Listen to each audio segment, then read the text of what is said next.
इंदौर की सोनम, जिसने महज 28 दिन पहले 7 फेरे लिए, सिंदूर लगाया, व्रत किए और 20 मई को पति राजा रघुवंशी के साथ हनीमून पर शिलोंग चली गई। लेकिन वहां से जो खबर आई उसने पूरे देश को हिलाकर रख दिया। राजा की लाश गहरी खाई में मिली और सोनम लापता थी। अब 17 दिन बाद कहानी में जबरदस्त ट्विस्ट आ गया है। सोनम जिंदा मिली यूपी के गाजीपुर से। पुलिस ने हिरासत में लिया और खुलासे ने सभी को चौंका दिया।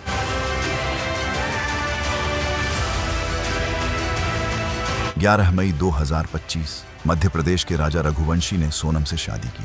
दोनों परिवार इस शादी से बेहद खुश थे। शादी के बाद हर कपल की तरह राजा सोनम ने भी हनीमून पर जाने का प्लान बनाया। पहले तय हुआ कि दोनों असम के कामाख्या देवी मंदिर जाएंगे, फिर वहीं से कश्मीर के लिए निकल जाएंगे। दोनों 20 मई को पहले असम के कामाख्या देवी मंदिर पहुंचे, फिर यहाँ उन्होंने कश्मीर की जगह मेघालय जाने का प्रोग्राम बनाया। 20 मई को ही दोनों मेघालय पहुंचे।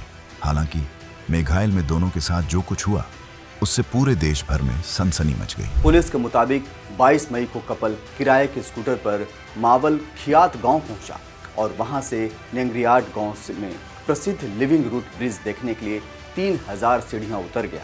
वो रात भर एक होम स्टे में ठहरे थे। फिर 23 मई को सुबह वहां से दोनों निकले।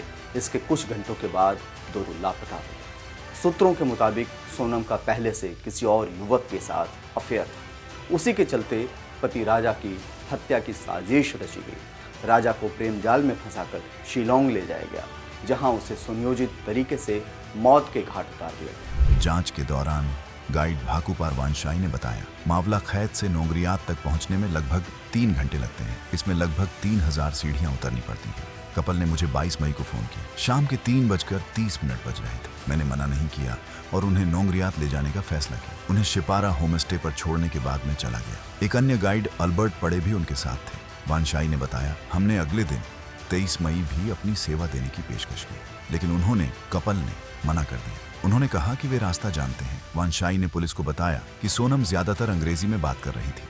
कपल 23 मई को सुबह 6 बजे होम स्टे से निकल गया था।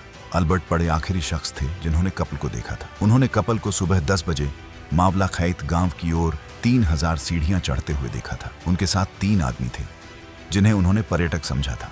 इसके बाद सोनम और राजा दोनों लापता हो गए। पड़े के मुताबिक जब उन्होंने राजा सोनम को देखा तो 4 पुरुष आगे चल रहे थे, जबकि महिला पीछे थी। चारों पुरुष हिंदी में बातचीत कर रहे थे, लेकिन मैं समझ नहीं पाया कि वे क्या बोल रहे थे, क्योंकि मैं केवल खांसी और अंग्रेजी ही जानता हूँ। गाइड ने दावा किया, जब तक मैं मावला खैत पहुंचा तब तक उनका स्कूटर वहां नहीं था। दोनों की तलाश चल रही थी कि इस बीच सोनम और उसकी सास के बीच हुई बात का ऑडियो सामने आया। सास ने पूछ कुछ खाई। सोनम बोली, यहाँ कुछ मिलता नहीं। एक जगह पर दूध लिया, उसमें आधा गिलास दूध में काफी पानी मिला था। कॉफी ली, वो भी बेकार थी, मैंने फेंक दी। सोनम ने यह भी बताया था कि वो यहाँ झरना देखने जा रही है। इसके बाद फोन कट हो गया। 2 जून को फिर राजा का शव वेसई वाडंग के झरने के पास गहरी खाई में मिला। शव बुरी तरह सड़ चुका था। राजा के भाई विपिन ने ही शव की पहचान की, वो भी उनके हाथ पर बने राजा टैटू से। लेकिन सोनम नहीं मिली। शुरुआत में लगा कि दोनों का एक्सीडेंट हुआ होगा, लेकिन पोस्टमार्टम रिपोर्ट में खुलासा हुआ कि राजा की हत्या धारदार हथियार से की गई। राजा रघुवंशी के भाई विपिन की माने तो जिस इलाके में ये लोग गए थे वो अपराध के लिए कुख्यात है। इस इलाके के बेहद करीब बांग्लादेश पड़ता है।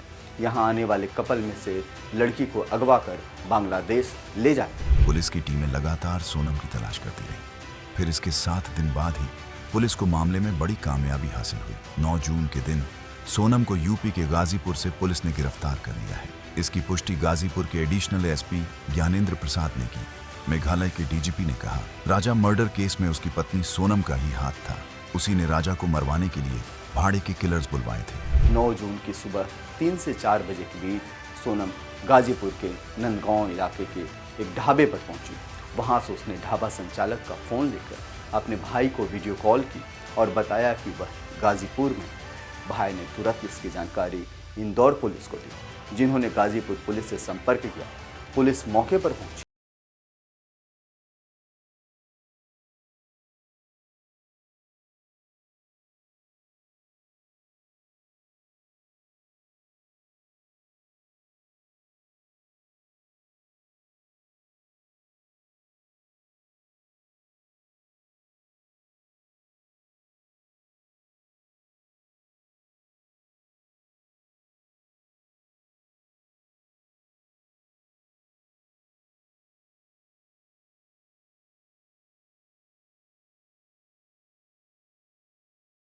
है कि इंदौर निवासी राजा रघुवंशी की हत्या में उनकी पत्नी सोनम समेत 4 लोगों को गिरफ्तार किया गया है। गाजीपुर से हिरासत में ली गई सोनम से फिलहाल पूछताछ जारी। पुलिस ने मध्य प्रदेश के रहने वाले उन तीन हमलावरों को भी गिरफ्तार किया गया है। साथ ही एक आरोपी की तलाश अभी जारी है। गाजीपुर पुलिस के मुताबिक सोनम रघुवंशी यूपी के गाजीपुर में एक ढाबे पर मिली है। वह बदहवास हालत में थी। अभी इस घटना पर कुछ भी बोल नहीं रही है। दरअसल सोनम ने परिवार से संपर्क करने के लिए फोन का इस्तेमाल किया, जिसके बाद पुलिस सोनम तक पहुंची। फिलहाल सोनम को मेडिकल के लिए भेजा गया है। अब देखना होगा कि मामले में क्या क्या खुलासे होते हैं। तो कैसा लगा ये वीडियो, आप हमें ज़रूर बताइएगा। अगर आपके पास भी है कोई सवाल, कोई सुझाव, तो आप हमारे साथ शेयर कर सकते हैं। तब तक के लिए जय हिंद, जय भारत, नमस्कार।